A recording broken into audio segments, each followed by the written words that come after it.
शाम की पूजा का सही समय क्या होता है? शाम को दीपक कब जलाना चाहिए और दीपक जलाते समय किस नियम का पालन करना चाहिए? अगर हम शाम को दीपक जलाते हैं तो क्या हमें स्नान करना आवश्यक है? शाम की पूजा बिना स्नान किए कर सकते हैं या नहीं कर सकते? और शाम को घर में कितने दीपक प्रज्वलित करने चाहिए? कहां-कहां दीपक प्रज्वलित करना चाहिए? दीपक जलाने के मंत्र क्या होता है? घर की परेशानियों को दूर करने के लिए और किसी विशेष मनोकामना को पूर्ण करने के लिए दीपक किस प्रकार से प्रज्वलित करना चाहिए? इसलिए आज हम पूरी तरह से संध्या वंदन पर प्रवचन करने वाले हैं। शाम को जो आप संध्या वंदन करते हैं, पूजा आराधना करते हैं, दीप प्रज्वलित करते हैं, वह किस प्रकार से आपको करना है, किस नियम का पालन करना है? मतलब आज का प्रवचन पूरी तरह से आपके प्रश्नों पर आधारित है, जिनका उत्तर मैं आपको शास्त्रों के अनुसार देने का पूरा प्रयास करूंगा। तो प्रवचन ध्यान से सुनिए। तो सबसे पहले बात करते हैं कि दीपक प्रज्वलित करने से पहले, मतलब शाम को पूजा करने से पहले क्या स्नान करना आवश्यक है? देखिए, शास्त्रों के अनुसार पूजा में शुद्धता आवश्यक होती है। तो जब हम सुबह पूजा करते हैं तब तो स्नान करना अत्यंत आवश्यक होता है। सुबह बिना स्नान की पूजा नहीं करनी चाहिए, लेकिन शाम की पूजा आप हाथ पांव मुंह धोकर भी कर सकते हैं। जरूरी नहीं है आप स्नान करें।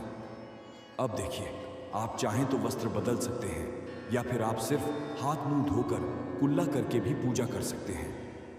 जैसे कि आपको शाम के समय पूजा करनी है तो दिन में भी आप शुद्धता का ध्यान रखें। जैसे कि आप जब भी टॉयलेट जाते हैं, बाथरूम जाते हैं, तब उस समय शुद्धिकरण जरूर कीजिए, कुल्ला जरूर करना चाहिए।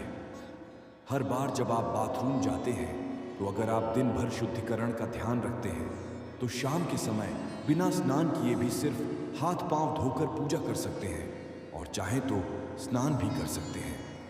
जैसे कि गर्मियों के दिन है तो शाम के समय भी आप स्नान करके पूजा कर सकते हैं। तो बहुत सारी चीजें आप स्वयं भी अपने विवेक से निर्धारित कर सकते हैं। आपका अगला प्रश्न है कि शाम की पूजा में दीपक किस समय जलाना चाहिए? तो देखिए, शाम को जब पूजा का समय होता है वह प्रदोष काल का समय होता है। मतलब जिस समय सूर्य अस्त हो रहा होता है उस समय हमारे घर में दीपक प्रज्वलित हो जाना चाहिए। अब जैसे कि आप लोगों के प्रश्न आते हैं कि कितने बजे दीपक जलाना चाहिए शाम को, तो देखिए, शाम को सूर्य अस्त का समय हर मौसम में अलग अलग होता है। जैसे कि सर्दियां चल रही होती हैं तो 5:30 तक भी सूर्य अस्त हो जाता है। जैसे गर्मियों का मौसम है तो 6:30 से लेकर 7 बजे तक ऐसे ही सूर्य अस्त का समय होता है। कई बार 7:30 का टाइम हो जाता है गर्मियों में। तो प्रत्येक मौसम में सूर्य अस्त का समय अलग अलग होता है। इसलिए एक सही समय बताना कि इसी समय आप दीप प्रज्वलित करें तो यह बहुत मुश्किल होगा और यह ठीक भी नहीं होगा। एक ही समय पर हर बार हम दीप प्रज्वलित कर नहीं पाएंगे। इसलिए संध्या काल का ध्यान रखिए। जब संध्या काल का समय होता है, मतलब जब सूर्य अस्त हो रहा होता है, उस समय आप अपने घर में दीपक प्रज्वलित कर दीजिए। और अब बात करते हैं कि कितने दीपक आपको अपने घर में प्रज्वलित करने चाहिए। शास्त्रों के अनुसार संध्या काल में प्रतिदिन अपने घर के मुख्य द्वार पर एक दीपक जरूर जलाना चाहिए। इससे क्या होता है कि शास्त्रों के अनुसार शाम के समय संध्या काल में लक्ष्मी माता और उनकी बहन दरिद्रता दोनों ही भ्रमण पर निकलती हैं। तो जिस घर के मुख्य द्वार पर दीपक प्रज्वलित होता है उस घर में महालक्ष्मी प्रवेश करती है, और जिस घर के मुख्य द्वार पर दीपक नहीं जल रहा हो उस घर में दरिद्रता आती है। तो इसीलिए महालक्ष्मी का प्रवेश आपके घर में हो, इसके लिए घर के मुख्य द्वार पर एक दीपक जरूर प्रज्वलित करना चाहिए। और हाँ, घर के मुख्य द्वार पर जो दीप प्रज्वलित किया जाता है संध्या काल में, इसके बहुत सारे फायदे शास्त्रों में बताए गए हैं। शास्त्रों के अनुसार संध्या काल में जिस घर के मुख्य द्वार पर दीप प्रज्वलित होता है उस घर में किसी भी प्रकार की नकारात्मक ऊर्जा प्रवेश नहीं करती है। कोई भी वास्तु दोष आपके घर में हो, अगर आप मुख्य द्वार पर दीप प्रज्वलित करते हैं तो समस्त प्रकार के वास्तु दोष से मुक्ति मिल जाती है। और अगर आपके घर में पितृदोष है जिसकी वजह से परेशानियां आपके घर में बनी हुई हैं, तो घर के मुख्य द्वार पर जो हम दीप प्रज्वलित करते हैं, इससे घर का पितृदोष भी समाप्त हो जाता है। और इसके अलावा घर में किसी भी प्रकार की अशांति रहती हो या फिर आपके घर में बीमारियां बहुत रहती हो, कलह रहता है, आर्थिक तंगी रहती है, तो घर के मुख्य द्वार पर हम दीप प्रज्वलित करते हैं तो समस्त प्रकार की परेशानियों से, दुखों से आपको मुक्ति मिल जाती है। इसलिए घर के मुख्य द्वार पर दीप प्रज्वलित करना अत्यंत आवश्यक होता है। शास्त्रों के अनुसार घर के मुख्य द्वार पर एक दीपक अवश्य ही होना चाहिए। अब बात करें दूसरे दीपक की, तो दूसरा दीपक आपको अपने घर की तुलसी के पास प्रज्वलित करना चाहिए। शास्त्रों के अनुसार अगर शाम के समय संध्या काल में तुलसी की जड़ के पास अंधेरा रहता है, ऐसे घर में दरिद्रता का स्थायी वास बन जाता है। और जिन घरों में शाम के समय तुलसी के पास दीप प्रज्वलित किया जाता है, ऐसे घर में लक्ष्मी का वास होता है। श्री हरि विष्णु सहित महालक्ष्मी ऐसे घरों में वास करती है। तो आपको प्रयास करना चाहिए कि शाम के समय तुलसी के पास एक दीपक अवश्य प्रज्वलित करें।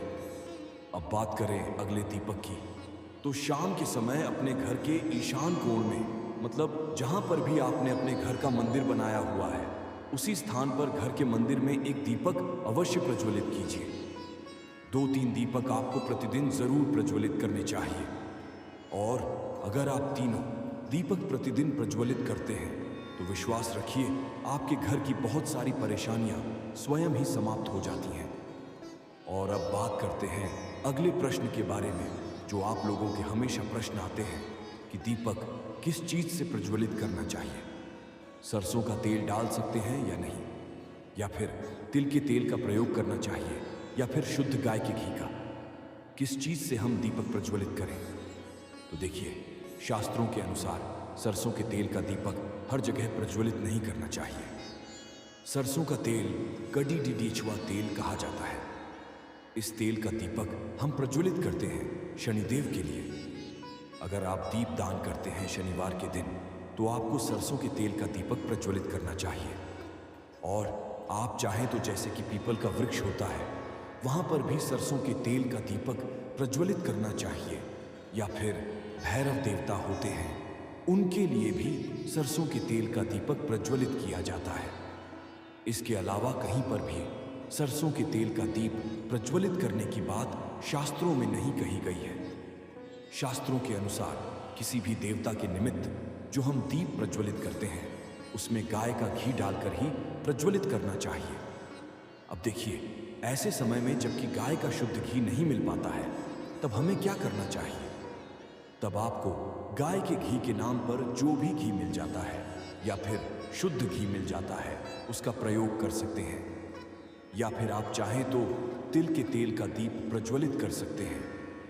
तो प्रतिदिन जो आप दीपक प्रज्वलित करते हैं अपने घर में, चाहे घर के मुख्य द्वार पर प्रज्वलित करें, या फिर तुलसी के पास प्रज्वलित करते हैं, या फिर घर के ईशान कोण में प्रज्वलित करते हैं, तो सभी दीपक आप तिल के तेल या शुद्ध घी का प्रज्वलित करें। और जब आप दीपक प्रज्वलित करते हैं, जैसे कि मुख्य द्वार पर ज्योति प्रज्वलित करेंगे, या फिर तुलसी के पास दीप प्रज्वलित करते हैं, या फिर घर में जो दीप प्रज्वलित किया जाता है, तो एक चीज का ध्यान रखना चाहिए, कभी भी दीपक को सीधे जमीन पर नहीं रखा जाता है।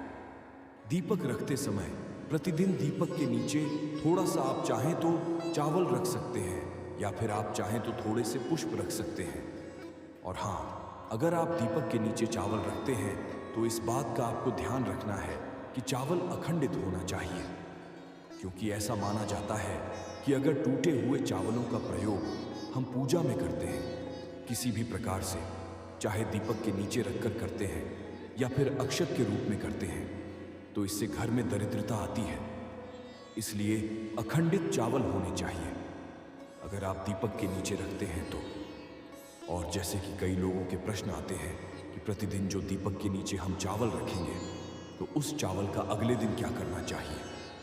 तो अगले दिन उठाकर आप पक्षियों को डाल दीजिए, पक्षी उसे खा जाते हैं। और घर में जो आप ईशान कोण में दीप प्रज्वलित करते हैं, मतलब घर के मंदिर में जो दीप प्रज्वलित किया जाता है, उस दीपक को आप किसी पात्र में भी रख सकते हैं, जैसे कि एक छोटी सी प्लेट ले लीजिए, उसी प्लेट में दीपक रख दीजिए और उस दीपक को हम